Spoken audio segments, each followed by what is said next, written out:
नमस्कार दोस्तों, YouTube channel उज्ज्वल classes में आपका तहे दिल से स्वागत है। मैं राजेंद्र कुमावत। आज हम पढ़ने वाले हैं माध्यक।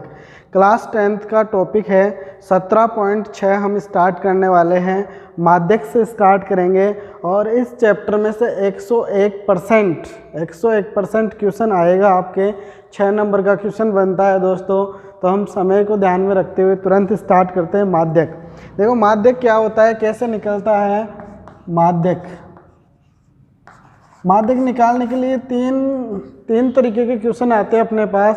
पहले क्वेश्चन की बात करें हम, जिसमें चरराशि x के मान दिए हुए होते हैं, उनकी फ्रीक्वेंसी नहीं दी हुई होती है। जैसे आपके पास इस टाइप से क्वेश्चन आ जाए 2, 7, 3, 11, 8, तो ये चरराशि x के मान है। किसके मान है? x के मान है। चरराशि x के मान दिए हुए हो तो माध्यक कैसे ज्ञात किया जाता है? इनकी फ्रीक्वेंसी नहीं दी हुई है, आवर्ती नहीं दी हुई है, बारंबारता नहीं दी हुई है, केवल x के मान दिए हुए हैं। तो माध्यक ज्ञात करने का तरीका क्या होता है? सबसे पहली जो स्टेप होती है, हम दिए हुए आंकड़ों को आरोही या अवरोही क्रम में व्यवस्थित करते हैं, इनको जचाते हैं। देखो माध्यक ज्ञात करने के लिए हम कौन सी बात कर रहे हैं?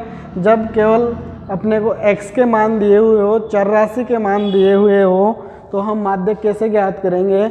सबसे पहले हम क्या करेंगे? स्टेप फर्स्ट में हम क्या करते हैं? आंकड़ों को आरोही या अवरोही क्रम में जमाते हैं। आरोही या अवरोही क्रम में जमाते हैं। इन आंकड़ों को आरोही या अवरोही क्रम में जचाना है दोस्तों। अब ये दो शब्द आपको देखने को मिल रहे हैं, आरोही और अवरोही। आरोही का मतलब होता है बढ़ते हुए क्रम में और अवरोही का मतलब होता है घटते हुए क्रम में। आरोही की बात करें तो डायग्राम से मैं आपको समझा सकता हूँ कि जैसे जैसे मान बढ़ता जाएगा तो फंक्शन की वैल्यू भी बढ़ती जाएगी। जब संख्याओं की बात करें, यानी कि सबसे छोटी संख्या, फिर बड़ी संख्या, फिर बड़ी संख्या और फिर अंत में सबसे बड़ी संख्या आ जाएगी, वो कौन सा क्रम होता है? आरोही क्रम होता है। अवरोही क्रम की बात करते हैं तो अवरोही क्रम में पहले सबसे बड़ी संख्या आती है, फिर छोटी छोटी और फिर लास्ट में सबसे छोटी संख्या आ जाती है। तो पहली स्टेप होती है आंकड़ों को आरोही या अवरोही क्रम में व्यवस्थित करते हैं। इनमें से आपको एक काम में लेना, या तो आप आरोही क्रम में जचा लेना या अवरोही क्रम में जचा लेना इनको, ठीक है। उसके बाद में जो मध्य पद होता है वही आपका क्या होगा? माध्यक होगा।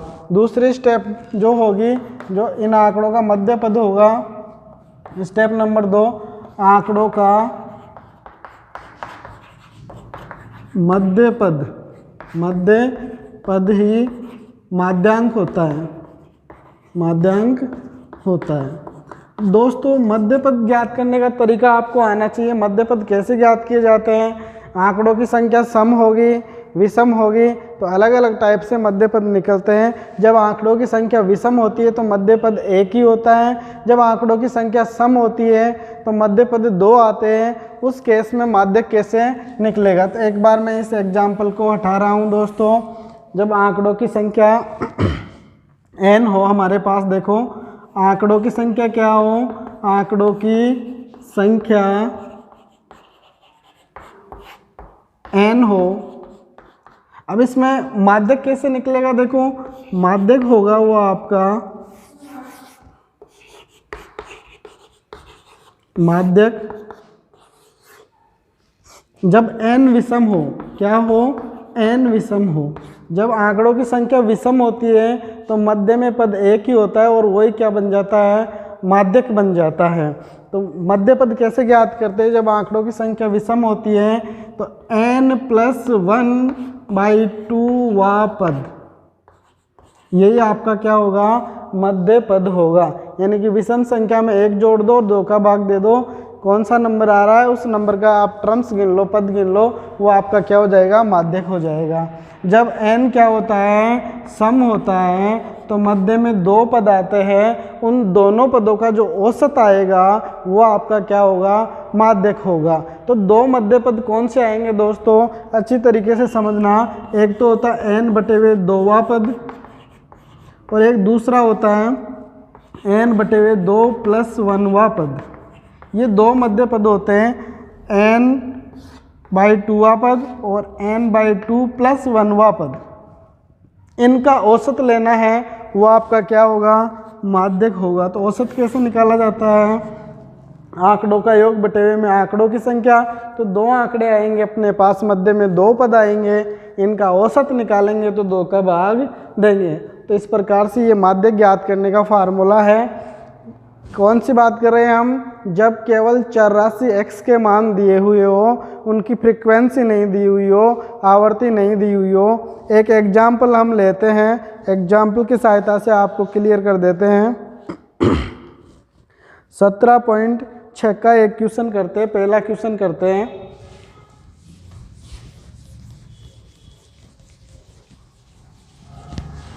देखो माध्यक निकालना है आपको, माध्यक निकालना है, आंकड़े हैं अपने पास।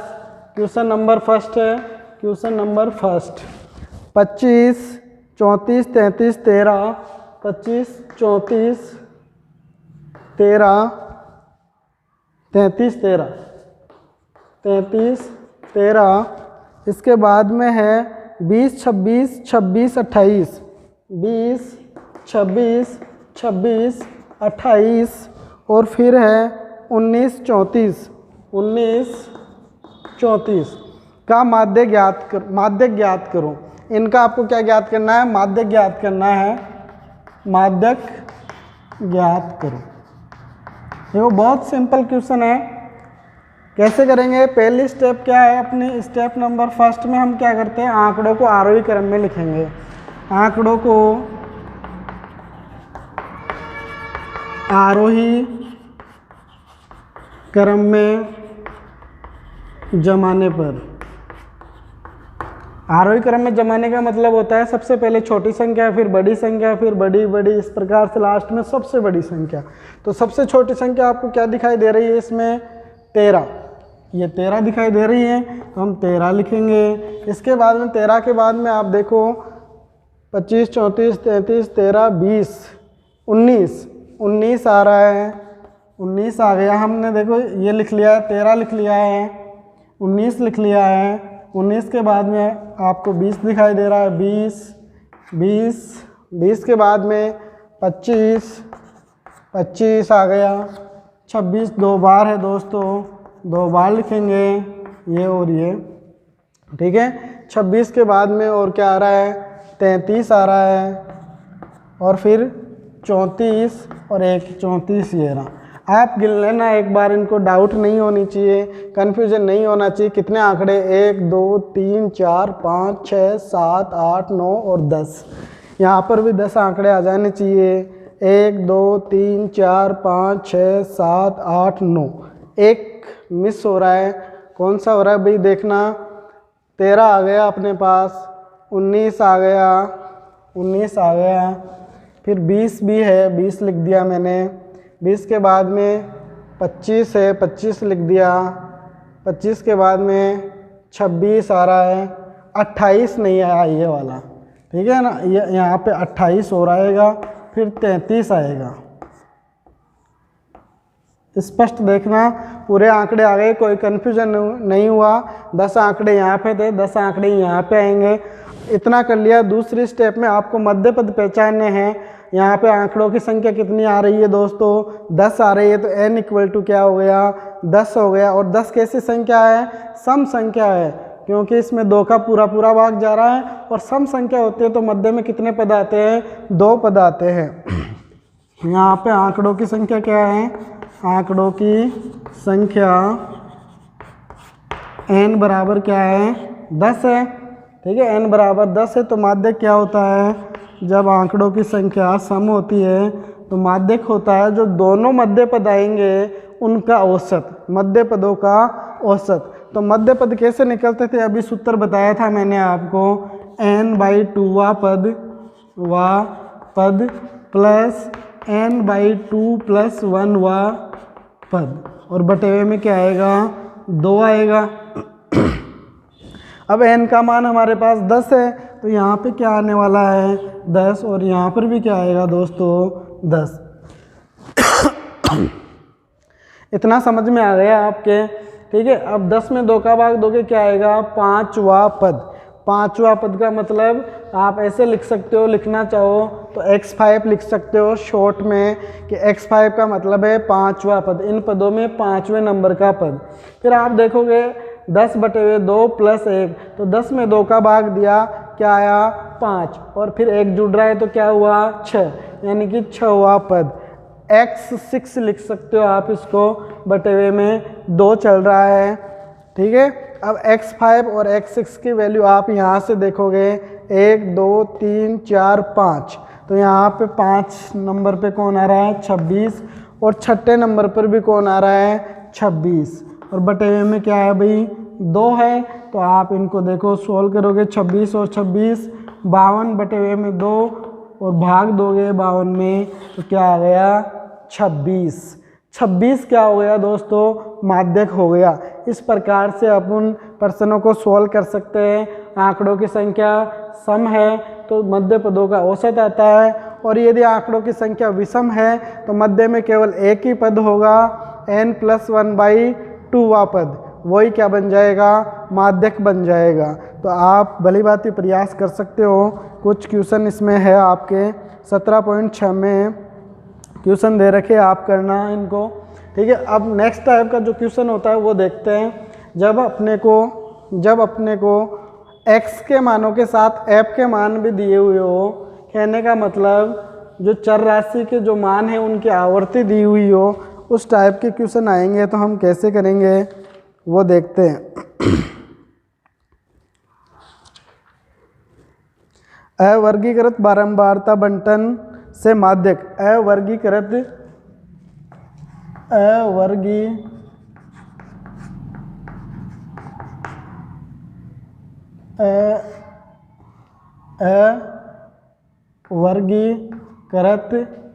बारंबारता बंटन का माध्यक। अवर्गीकृत बारंबारता बंटन का माध्यक हम निकालना सीखेंगे। कहने का मतलब इसमें आपको x और f दोनों दिए हुए रहेंगे, x की टेबल भी रहेगी और f की टेबल भी रहेगी। इस प्रकार से आ जाए तो इनका माध्यक कैसे निकालते हैं, तो दोस्तों आप समझना, मैं एक ही एग्जाम्पल में आपके माइंड में ऐसे बैठा दूंगा कि आप ज़िंदगी में नहीं भूलोगे। देखो कैसे, सबसे पहले अपन क्या करेंगे, पहली स्टेप होती है, जब भी ऐसा प्रश्न आता है, f दिया हुआ होता है और माध्यक पूछ रहा है, तो अपने दिमाग में बैठा लो कि संचयी बारंबारता अवश्य बनेगी, संचयी बारंबारता अवश्य बनेगी, C.F अवश्य बनेगी। कैसे बनती है वो देखो, बात करेंगे यहाँ पे। पहले x का कॉलम लिखेंगे xi वाला, और फिर fi वाला कॉलम लिखेंगे, फिर यहाँ पे आता है C.F वाला कॉलम। जैसे मान लेते हैं यहाँ पे x1 x2 x3 x4 ऐसे चल रहा है। यहाँ पे बात करें हम f1 f2 f3 f4 ऐसे चल रहा है। यहाँ पर भी ऐसे कैसे आ जाएगा, x1 x2 x3 x4 ... f1 f2, ये i है, 1 मत समझ लेना, i है, f2 f3 f4 f5। अब CF कैसे बनती है ये अच्छी तरीके से समझना कि ये f1 ऐसे कैसे आएगा, फिर इस f1 में ये वाला जुड़ता जाएगा, f1 + f2 बन जाएगा, फिर इसमें ये जुड़ जाएगा, f1 + f2 + f3 बन जाएगा, फिर इसमें ये जुड़ जाएगा, f1 + f2 + f3 + f4 हो जाएगा, फिर ये जुड़ जाएगा, ऐसे चलता रहेगा, f1 + f2 + f3 + f4 + f5, ऐसे चलती रहेगी ये। लास्ट में जो आपके पास आएगा वो किसका योग होगा, लास्ट में जो CF आ रहा है आपका, लास्ट में जो CF आ रहा है वो f वाले का योग है, समीशन f का योग आ जाएगा। यहाँ से देखकर आप लिख दोगे f1 + f2 + f3 ... इस प्रकार से जो भी लास्ट में CF में जो वैल्यू आएगी वो आप f वाले को जोड़ोगे, जो आएगा वही आपको यहाँ पे मिल जाएगा दोस्तों। तो यहाँ पे लास्ट में हम बात करें, जो समीशन fi आया था वो आपका n है, समीशन FI जो आया है वो आपका क्या है, कैपिटल N होगा, कैपिटल N होगा। और ये कहाँ से मिलेगा आपको, CF की जो अंतिम वैल्यू है वही आपका क्या है, समीशन F है। आपको जोड़ने की आवश्यकता नहीं है, ये एक प्रकार से जोड़ ही है F का। लास्ट वाली वैल्यू जो आएगी वो समीशन F का जोड़ आएगी दोस्तों। इसके बाद में अपने को करना है n/2, n/2 निकाल के देखना है और से ठीक ऊपर वाली संचयी बारंबारता के संगत चर राशि का मान, यानी कि xi वाला मान, जैसे मान लो कि आपसे n/2 का मान कुछ भी आया, इससे ठीक ऊपर वाला मान ये है आपका f1 + f2, ऐसे अंडरलाइन कर दोगे आप, और इसके संगत चर राशि का मान क्या हुआ, x2 हुआ, तो आपका क्या हो जाएगा, वो मान माध्यक कहलाएगा। क्या कहलाएगा, माध्यक कहलाता है। बहुत सिंपल है कि संगत चर राशि का मान क्या कहलाता है, माध्यक कहलाता है। एक एग्जाम्पल की सहायता से मैं आपके सभी जो दिमाग की जो परेशानियां हैं उनको दूर कर देना चाहता हूं। तो एक एग्जाम्पल हम समझेंगे दोस्तों, ठीक है। अपने एक्सरसाइज का ही लेते हैं अपन, 17.6 का एक क्वेश्चन ले लेते हैं।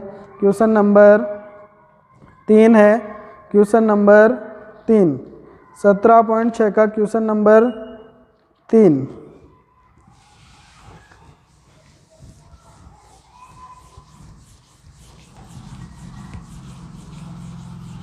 17.6 का क्वेश्चन नंबर 3 देखना दोस्तों। प्राप्तांक, यहाँ पे लिखे हुए प्राप्तांक और नीचे है छात्रों की संख्या,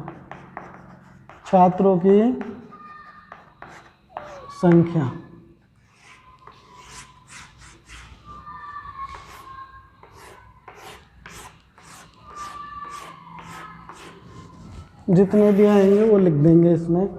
देखो प्राप्तांक है 15, 20, 25, 30, 35, 40, 45, 50 तक। यहाँ पे है 25 से स्टार्ट हो रहा है दोस्तों, 25, 30, 35, 40, 45 और 50 तक, ठीक है ना।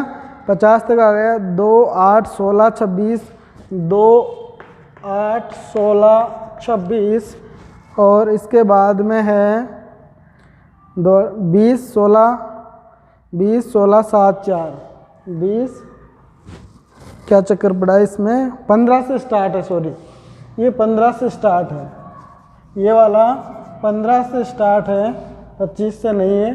15, 20, 25, 30, 35, 40, 45 और 50, ठीक है ना। कन्फ्यूजन हो गया, एक बार देख लेना। 15 से स्टार्ट है दोस्तों, 2, 8, 16, 26 हो गया, 20, 16, 7, 4, 20, 16, 7 और 4।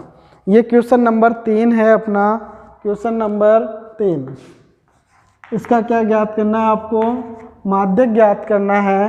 तो पहली स्टेप थी अपने की, पहली स्टेप अपनी थी xi वाला और fi वाला आपको स्तंभ बनाना है। छात्रों की जो संख्या है ये तो आपकी क्या है, फ्रीक्वेंसी है, यानी कि प्राप्तांक का मतलब ये हुआ कि कक्षा में 15 नंबर प्राप्त करने वाले छात्रों की संख्या 2 है, 20 नंबर प्राप्त करने वाले छात्रों की संख्या 8 है, 25 नंबर प्राप्त करने वाले छात्रों की संख्या कक्षा में 16 है, 30 नंबर प्राप्त करने वाले छात्रों की संख्या 26 है मित्रों। तो ये तो आपकी f हो गई, फ्रीक्वेंसी हो गई, और ये आपका प्राप्तांक है वो x वाला हो गया। तो यहाँ पे 15, 20, 25, 30, 35, 40, 45 और 50, ठीक है।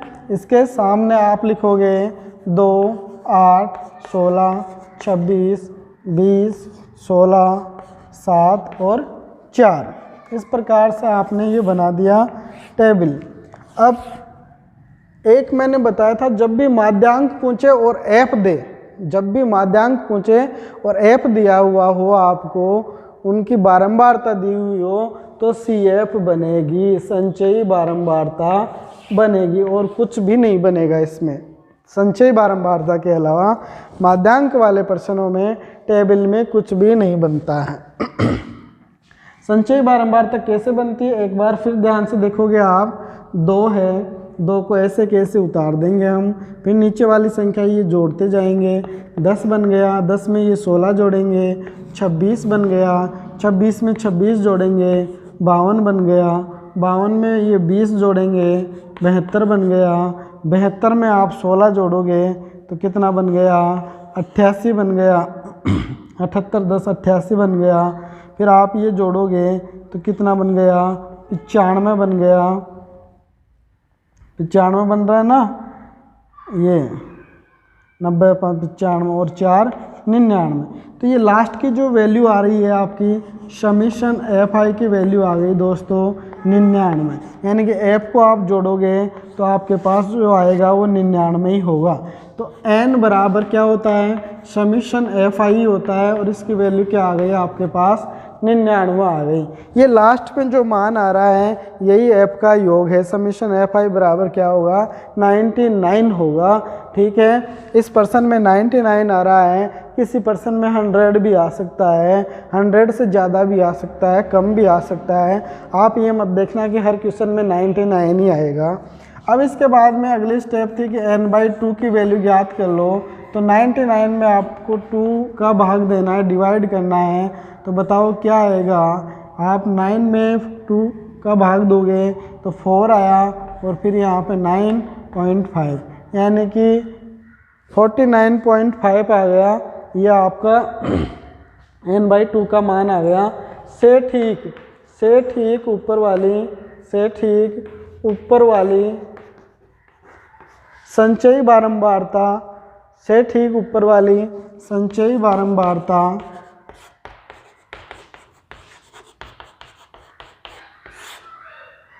से ठीक ऊपर वाली संचयी बारंबारता। आप देख लो इसमें, ये आपकी संचयी बारंबारता का टेबल है, ये कॉलम है। इसमें 49.5 से ठीक ऊपर वाला मान कौन सा दिख रहा है आपको, ये दिख रहा है 52। तो इसको ऐसे अंडरलाइन कर दोगे आप। और 52 के संगत इधर चर राशि का मान क्या आ रहा है, 30 आ रहा है। संचयी बारंबारता के संगत चर राशि का मान, चर राशि का मान 30 प्राप्त हुआ है। 30 कैसे प्राप्त हुआ, देखो ये संगत चर राशि इधर से देखोगे, इससे ठीक ऊपर वाला मान ये था 52 और संगत चर राशि इधर x वाले में देखनी है 30 है। तो आपका माध्यक क्या हुआ, इसलिए माध्यक क्या हुआ दोस्तों, 30। माध्यक क्या हुआ, 30। यह आपका फाइनल आंसर आ गया। बहुत आसान क्वेश्चन है, आप अभ्यास करके देखें, आपको 101% समझ में आएंगे। ठीक है, अब तीसरी स्टेप पे चलते हैं अपन, तीसरे टाइप के क्वेश्चनों पे चलते हैं। तीसरे टाइप के क्वेश्चन क्या होता है, उसमें जो ये x के जो मान है ये वर्ग अंतराल में आ जाएंगे। ऐसे ये सभी मान कैसे आ जाएंगे, 0 से 10, 10 से 20, 20 से 30, 30 से 40, इस टाइप से आपका x का मान आए और f दिया हुआ हो। तो ऐसे प्रश्नों का माध्यक कैसे ज्ञात करते हैं, ये नेक्स्ट टॉपिक रहेगा अपना। बहुत ही कीमती टॉपिक है दोस्तों, ये बहुत ही कीमती है। ये 3 नंबर का क्वेश्चन तो 101% आने वाला है।